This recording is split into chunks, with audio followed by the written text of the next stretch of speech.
the immense sea, and they intended that designation with absolute precision.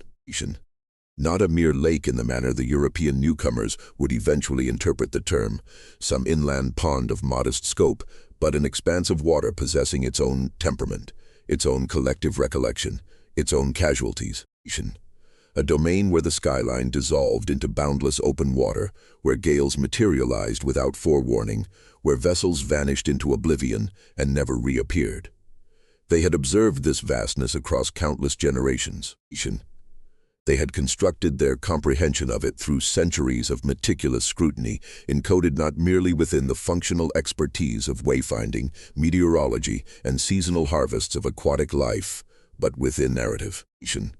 Within the spoken heritage that conveyed everything of importance from one age cohort to the next, with a fidelity that outside observers persistently undervalued.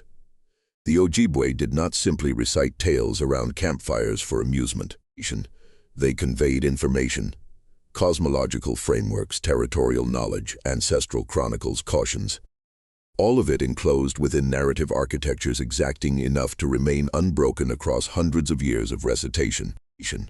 Consequently, when Ojibwe elders within the documented chronicle of 1888 depicted bearded mariners whose vessel had foundered somewhere in the waters adjacent to Isle Royale, they were not proffering folklore in the dismissive connotation that term carries today. They were reporting a phenomenon that had been safeguarded within memory with the identical diligence their people applied to everything else they elected to preserve. The inquiry that no one within the conventional historical archive has satisfactorily resolved is this: who were those mariners? What enterprise occupied them in the midst of Lake Superior? And why does the tangible evidence remaining in that locality align in manners that standard archaeology continues to struggle to elucidate, with the prospect that someone was exploiting those islands long before the chronology we have been presented with suggests anyone ought to have been present?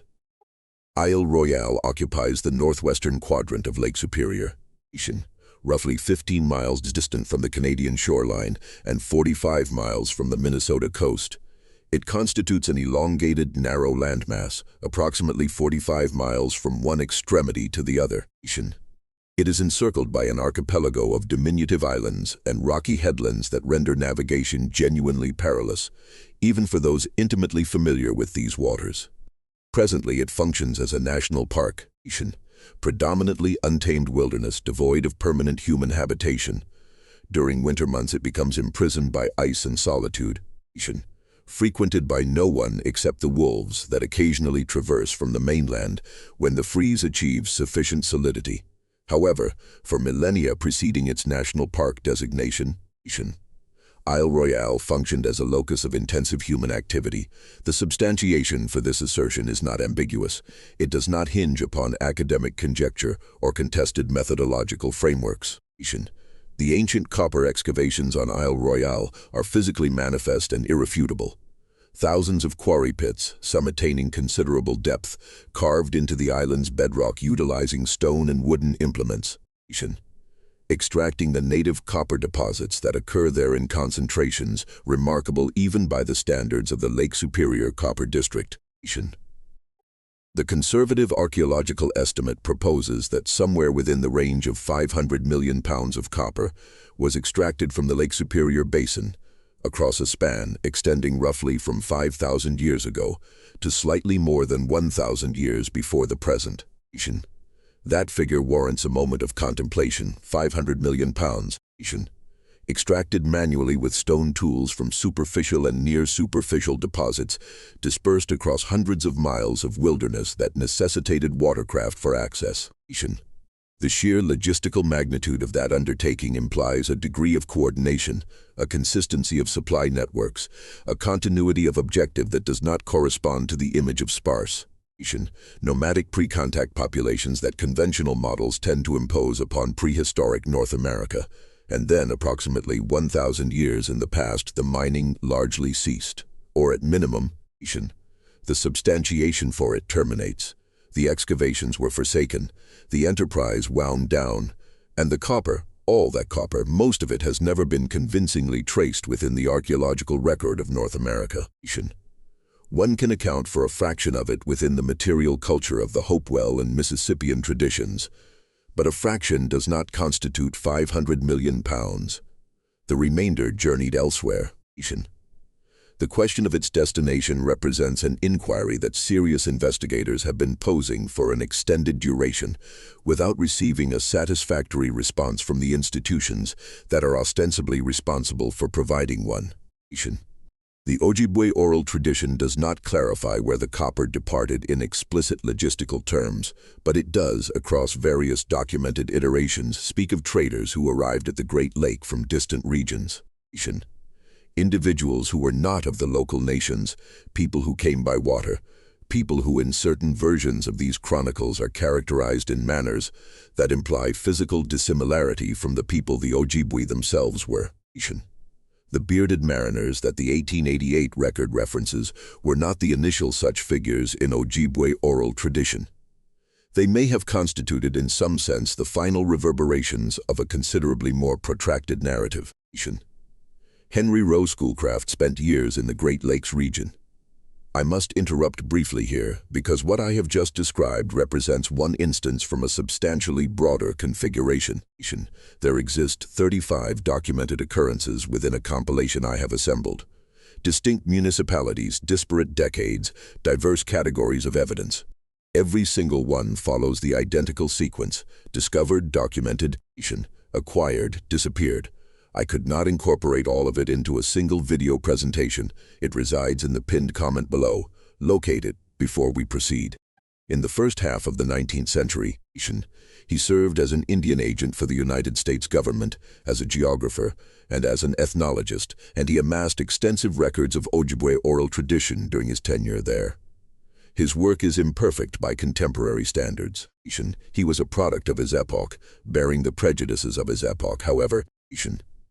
The raw material he gathered is invaluable precisely because he was present early enough to document accounts from elders who themselves were transmitting traditions that extended back to times preceding sustained European contact and its consequent distortion and overwriting of the indigenous historical record.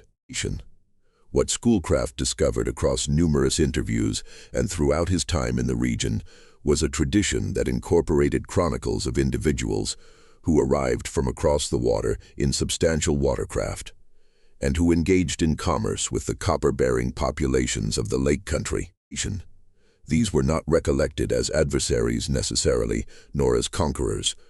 They were remembered as merchants, as people who desired the crimson metal and who possessed commodities to offer in exchange.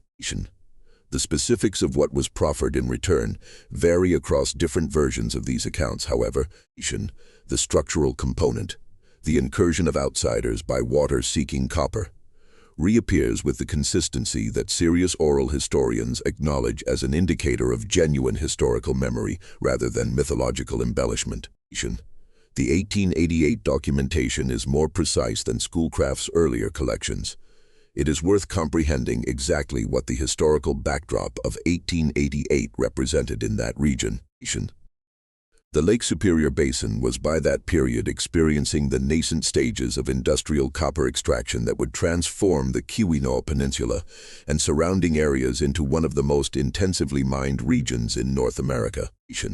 Euro-American settlers had been present in substantial numbers for several decades. The Ojibwe communities had been significantly disrupted by an extended succession of treaty negotiations, land cessions, and the pressures of the reservation system. However, there remained elders alive in 1888 who carried the profound memory, who had been born before the full weight of colonial disruption descended upon their communities. And what those elders were documented as saying in the surviving accounts from that period includes this specific reference to bearded mariners and a wrecked vessel near Isle Royale. The term bearded is consequential. It appears across multiple independent documentation streams in ways that suggest it constituted a consistent descriptive component, rather than a detail fabricated by any single recorder. The Ojibwe people, and this is not a stereotype but an anthropologically documented observation, generally possess less facial hair than individuals of European or certain Asian descent. It represented a discernible physical characteristic, something worth recording as a descriptor. When Ojibwe oral tradition specifically identifies bearded figures, it is making a meaningful distinction now. Here is where the narrative expands into territory that the standard historical account has never adequately confronted. Because if you treat oral tradition seriously as a documentary source, which an increasing number of serious scholars contend you must, then you are examining accounts of non-indigenous individuals. People with beards arriving at Isle Royale by vessel and at least one ship not completing its return voyage, a ship that submerged somewhere in those frigid, profound depths. The archaeological evidence for pre-Columbian contact with North America, specifically within the Great Lakes region, has been accumulating for decades in ways that the mainstream academic establishment has been slow to assimilate into the official narrative. Some of this evidence is contentious and warrants skepticism. Some of it is not contentious at all among specialists who have scrutinized it directly, but simply fails to achieve public awareness because it disrupts a historical framework that institutions possess substantial investment in preserving. The copper anomaly constitutes the foundation of any serious examination of this question because you cannot account for the extraction and disappearance of roughly 500 million pounds of copper from the Lake Superior region without either accepting that something exceptionally significant was occurring at a scale that instructing an alternative explanation that necessitates equally dramatic assumptions of prehistoric North American populations. Assumptions that mainstream institutions of prehistoric reluctant to entertain. Assumptions that the same mainstream institutions are generally reluctant to entertain. The ancient quarry pits of Isle Royale are not the product of casual or opportunistic extraction.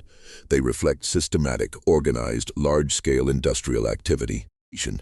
The most conservative estimates place the commencement of intensive copper extraction in the region at approximately 3000 BCE. The Lake Superior copper deposits are native copper, meaning the metal occurs in a relatively pure, workable form without requiring the smelting processes that most copper deposits demand. This rendered it uniquely accessible to individuals without metallurgical furnace technology. You could extract it from the earth and manipulate it directly.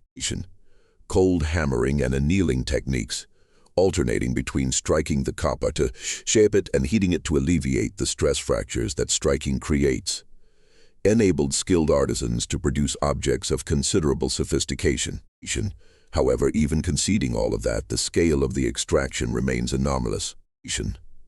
The copper that departed the Lake Superior Basin in the quantities the archaeological evidence implies would represent a commodity of enormous value in any pre-industrial economy anywhere on the planet. And the markets for copper in the ancient world were not situated in North America. They were across the ocean. The Bronze Age, which transformed the ancient world from roughly 3300 BCE to roughly 1200 BCE, was defined by the discovery that incorporating tin into copper produced bronze, an alloy dramatically harder and more useful than either constituent metal alone. Bronze Age civilizations constructed weaponry, tools, and ceremonial objects from this material at a scale that required enormous and continuous copper supplies. And here is the uncomfortable detail that the mainstream archaeological establishment has never resolved in a fully satisfying manner. The copper deposits of Europe and the Near East.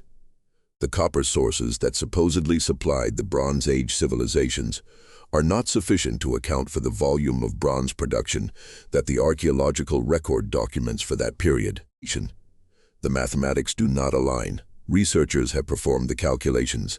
The copper had to originate from somewhere, and the Lake Superior deposits, in terms of both quantity and quality, fit the missing variable in a way that no other identified copper source does.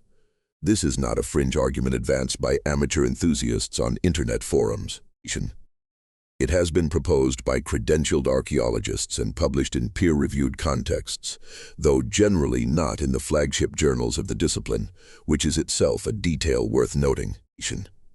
The argument has not been refuted so much as it has been disregarded, which is a different phenomenon. The name that recurs most consistently in the serious literature on this question is that of the late Gunnar Thompson and Preceding him, the work of Barry Fell, whose book Bronze Age America caused significant academic controversy upon its publication in 1976 and has been generating controversy ever since. Fell's methodology was flawed in specific ways that his critics accurately identified. However, his core observation, that there exist inscriptions and artifacts in North America that appear to reflect Old World origin and cannot be straightforwardly explained as colonial introductions, has not been thoroughly answered by those critics. Pointing out that a researcher made methodological errors does not eliminate the underlying anomalies that prompted the research. The runic inscriptions, the pre-Columbian coins, the anomalous artifacts, individually, each of these can be explained away, sometimes convincingly, sometimes through the application of motivated skepticism that would not be accepted if applied to evidence that supported the mainstream model. Collectively, they constitute a pattern that is more difficult to dismiss, and at the center of this pattern, geographically and symbolically, rests the lake. Before I proceed further, that document in the pinned comment, if you have not located it yet, go there now, because everything I cover in these videos represents one component of a pattern that only becomes visible when you observe all 35 instances together. The document reveals the full pattern. What I can present here is the surface. What lies beneath is everything underneath it. Pin comment now, then return. Superior copper country in Isle Royale and the oral traditions of the people who observed this landscape for millennia and recorded what they witnessed. The Ojibwe term for copper is misko-wabik, meaning red metal. And in the tradition surrounding this red metal, there are figures who arrive and depart, who come from directions that do not neatly correspond to the known geography of surrounding indigenous nations, who are characterized in ways that distinguish them as different, as outsiders, as people from elsewhere. The 1888 documentation does not stand in isolation. It constitutes the most recent point in a lineage that extends backward through Schoolcraft's compilations, through the trading post records of the French fur trade era, through the earliest Jesuit relations from the 17th century, all the way into the deeper oral tradition that those sources were already attempting to capture before it vanished. The Jesuits who arrived in the Great Lakes region in the 17th century discovered, to their considerable bewilderment, that the Ojibwe and related nations possessed various traditions, ceremonies, and material practices that seemed to echo, however remotely, elements of Old World tradition. The missionaries generally interpreted this through a theological lens, as evidence of early Christian evangelism reaching across the ocean, which was their framework for comprehending it. The framework was erroneous, but the observation was not entirely without foundation. There were elements within the indigenous material culture and oral tradition of the Great Lakes region that appear reminiscent of somewhere else. The copper artifacts themselves constitute part of this. Not the raw copper, not the extracted ore, but the worked copper objects that appear in the archaeological record of the Hopewell and related traditions. These objects demonstrate sophisticated metalworking techniques that, when examined carefully, display parallels to Old World Bronze Age metalworking traditions that are difficult to attribute to independent invention. The techniques are not identical, they are not copies, but they reflect a level of technical sophistication in the working of copper that implies either a very lengthy independent developmental sequence or the introduction of knowledge from outside. The Hopewell culture, centered in the Ohio Valley but possessing a trade network that extended across an enormous geographic range, represents one of the most archaeologically significant and least publicly discussed phenomena in North American prehistory. The Hopewell people were constructing elaborate earthwork complexes, conducting long-distance trade in exotic materials, and producing artwork of striking sophistication during a period that overlaps substantially with the classical period of the Mediterranean world. The copper they worked originated from Lake Superior. The mica they worked originated from the Appalachians. The obsidian originated from what is now Yellowstone. The marine shells originated from the Gulf Coast. They were transporting materials across thousands of miles with a regularity and purpose that implies organizational structures far more complex than the standard popular presentation of prehistoric North American societies acknowledges. And then the Hopewell phenomenon largely concludes. Around 500 CE, the elaborate burial mound complexes ceased to be constructed, the long-distance trade network contracts, and the archaeological signature that defined the Hopewell culture vanishes from the record. Why this occurred represents another of those questions that the mainstream narrative has not fully resolved. Climate change is invoked. Internal social collapse is suggested. External disruption is occasionally mentioned, but the specific mechanism remains unclear, which means the door to alternative explanations remains technically open.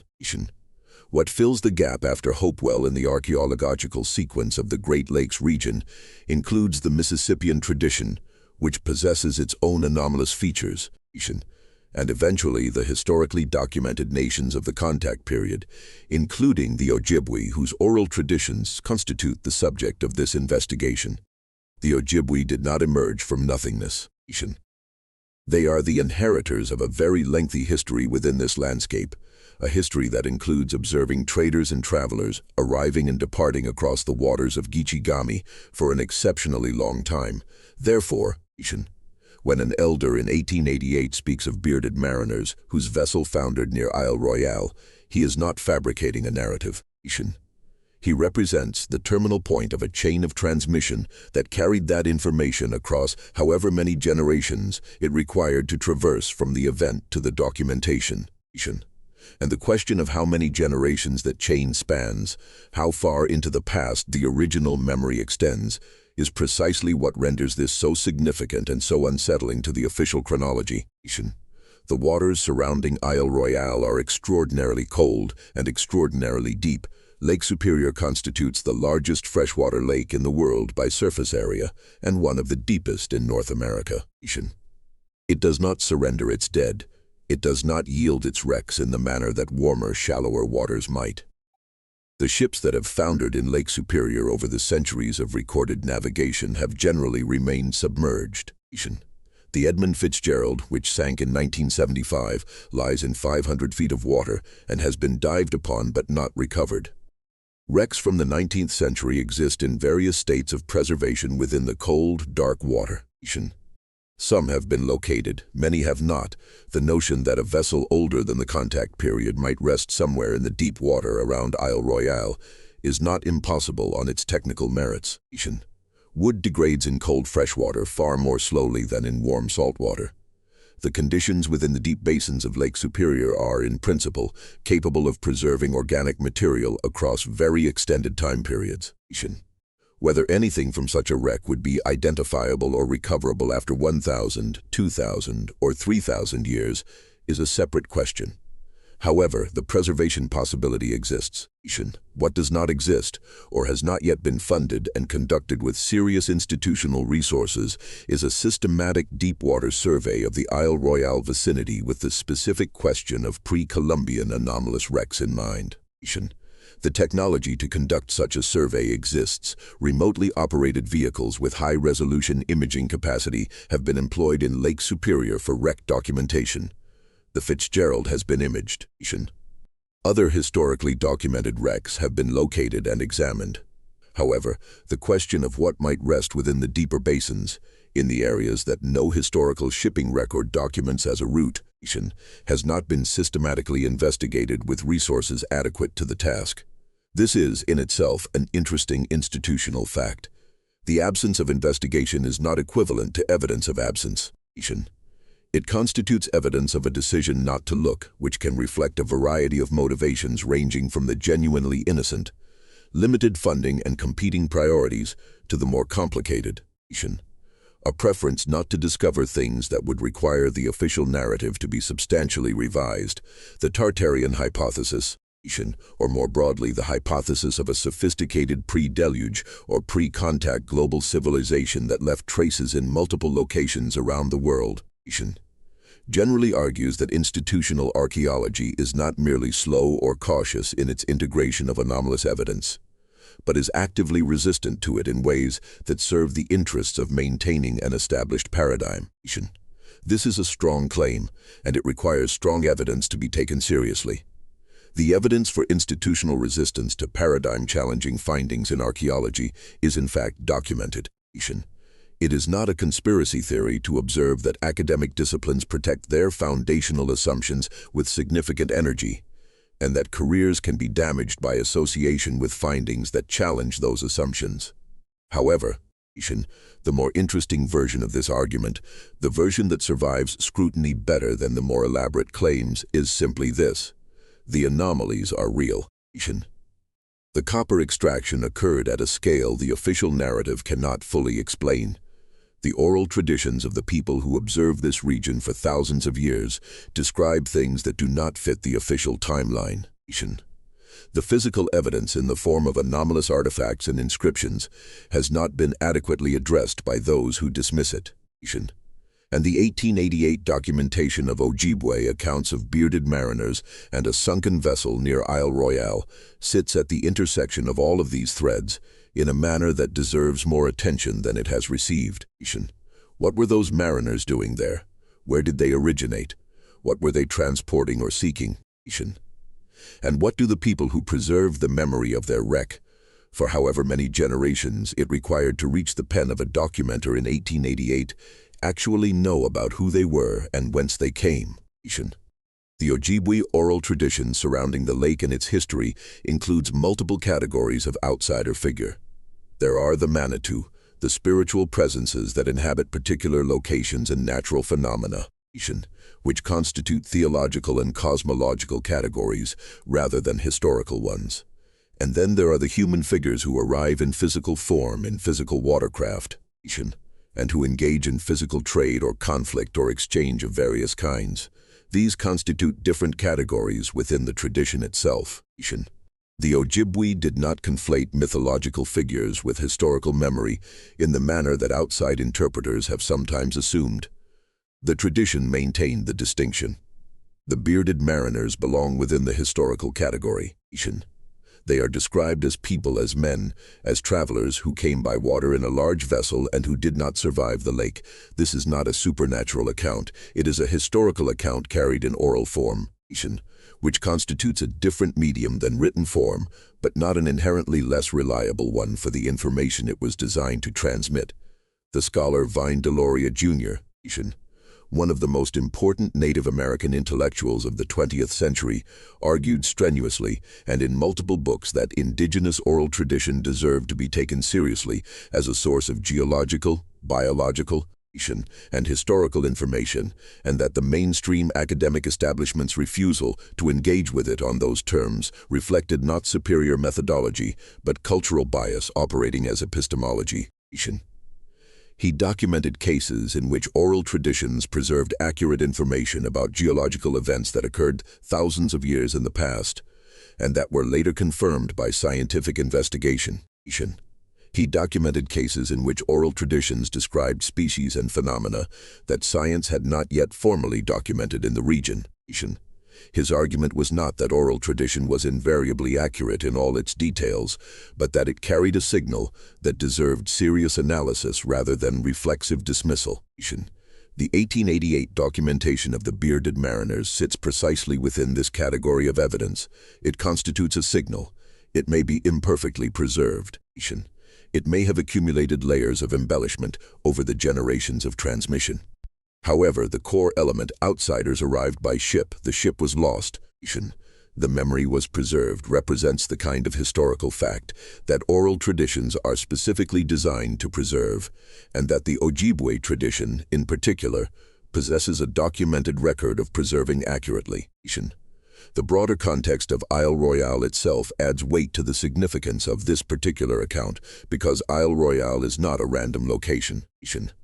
It is the place where the most intensive ancient copper extraction in the entire Lake Superior Basin occurred.